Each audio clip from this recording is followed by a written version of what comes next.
Bupati dan Wakil Bupati Muara Enim melakukan penyembelihan hewan kurban di Masjid Agung Muara Enim usai melaksanakan sholat Idul Adha. Setidaknya ada 17 hewan kurban yang disalurkan Pemkab Muara Enim, termasuk ada sapi kurban Presiden.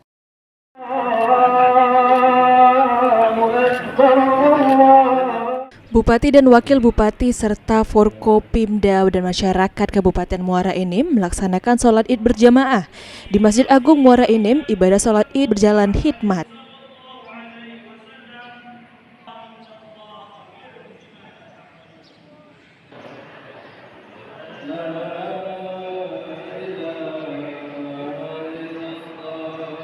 Usai menunaikan ibadah sholat Id, Bupati dan Wakil Bupati Muara Enim langsung menghadiri dan melakukan penyembelihan hewan kurban secara simbolis. Bupati dan Wakil Bupati serta Ketua TPPKK menyampaikan kalau di tahun ini Pemkab Muara Enim sudah menyalurkan hewan kurban ke sejumlah titik. Namun hewan kurban tidak cukup untuk seluruh desa sehingga penyalurannya bergantian setiap tahunnya.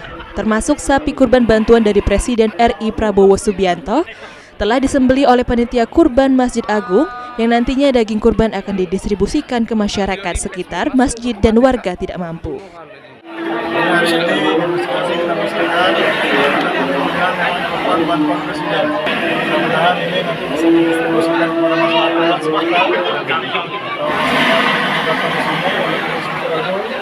Kalau sendiri ada sekitar 20 ekor, kita sebarkan kepada masjid-masjid, musola-musola di berbagai daerah.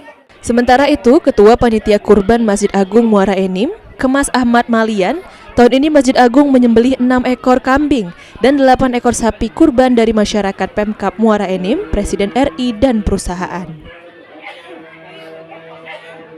Kurban dengan rincian 6 ekor sapi, ditambah dengan 8 ekor kambing.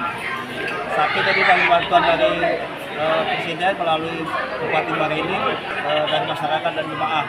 Alhamdulillah pada tahun ini mengalami peningkatan. Banyaknya masyarakat berkurban di hari Idul Adha menunjukkan semakin meningkatnya tingkat perekonomian di Kabupaten Muara Enim. Selain itu, sikap peduli sesama tergambar dari keikhlasan masyarakat dalam berkurban sesuai syariat agama. Mardiansyah, PAL TV.